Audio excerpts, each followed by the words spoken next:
वाशिम जिल्ह्यात झालेल्या तुफान पावसामुळे शेतीचं मोठं नुकसान झालं। अडाणी नदीला मोठा पूर आल्यानं कंझारा आणि इतर गावातल्या शेतकऱ्यांच्या शेतात पाणी शिरलं, त्यामुळे हातातोंडाला आलेलं पीक पाण्याखाली गेलं। त्यामुळे शेतकऱ्यांच्या डोळ्यातले अश्रू थांबण्याचं नाव घेत नाहीत। शेतकरी निलेश देशमुख यांचं हळद आणि सोयाबीनचं पीक पूर्णपणे पाण्याखाली गेलं। सरकारनं तातडीनं पंचनामा करून नुकसान भरपाई द्यावी अशी मागणी केली जाते। रोहित पवार यांनी या शेतकऱ्यांचा व्हिडिओ पोस्ट केला होता। दरम्यान या नुकसानग्रस्त शेतकऱ्यासोबत बातचीत केली आमचे प्रतिनिधी गणेश मोहोळे यांनी।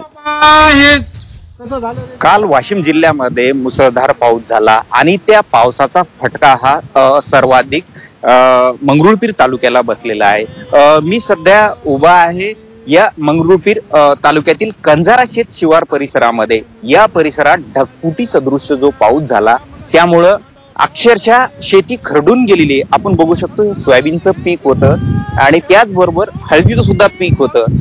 या शेतकऱ्याचं मोठं नुकसान झालेलं होतं आणि या कंझारा येथील जे शेतकरी आहेत निलेश देशमुख यांच्या नुकसानीचा व्हिडिओ आमदार रोहित पवार यांनी समाज माध्यमावर व्हायरल केला आणि त्यानंतर त्याची दखल सुद्धा घेण्यात आलेली आहे। आपल्यासोबत शेतकरी आहेत निलेश देशमुख, आपण त्यांच्याकडून जाणून घेऊया। दादा, काय सांगताल, कशा प्रकारचा कालचा पाऊस होता, काय नुकसान तुमचं झालं?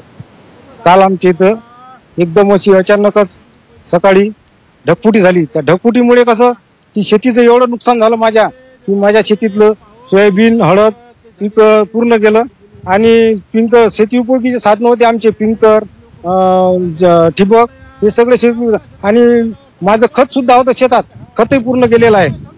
तरी शासनानं आम्हाला चांगली मदत अशी म्हणजे हे करून रोहित साहेबांनी जे व्हिडिओ शेअर केला त्याच्यानंतर आज माझ्या शेतावर पटवारी आणि कृषी साहेब आलेले आहेत, प्रशासकीय अधिकारी।